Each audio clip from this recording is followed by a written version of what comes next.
Сәлем достар. Мына үш өнім, Ирса компаниясының өнімі. Бұл не үшін тұр? Соны айта кетейін.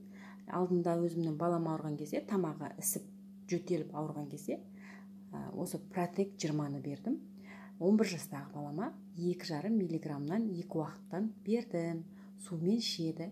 Одан кейін бір 5 минуттан кейін мынаның өзінің крышкасында миллиграммымен өлшенетіні бар.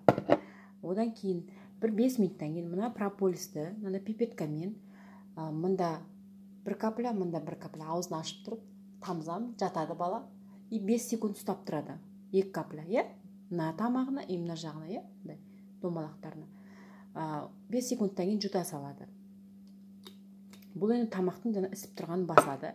Ал мынау жаңағы ар жағындағы өкпедегі қағырықты шығарып емдейді, вирус емдейді. Одан кейін массажный крем. Бұның үлкені де бар, кішісі де бар. Бұны қалай жағамыз? Бұны жаққан кезде көп алмаймыз, аз ғана аламыз, мынандай ғана жетеді. Алдымен өзіңізге жасап көріңіз. Осының бәрін өзіңізге де жасасаңыздар болады. Тек үлкен адамдар 5 миллиграммнан ішеді, мына Протек 20-ны, мына 2 капля бола береді. Мынаны өзіңізге бірінші жасап көресіз.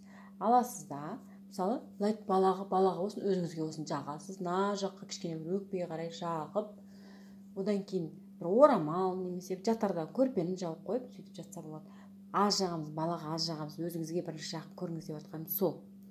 Енді бұның неше күнде действиясы бар? 3 күн, ары кетсе 3 күннен кейін басылады. Өздеріңіз байқайсыздар. Ал енді осындай жақсы, осындай полезный дейміз ғой енді. Сондай пайдалы, осындай лайфхактарды салып тұрғанымды қаласаңыздар, подписка жасап, комментарий жазып, колокольчикті басып қойыңыздар.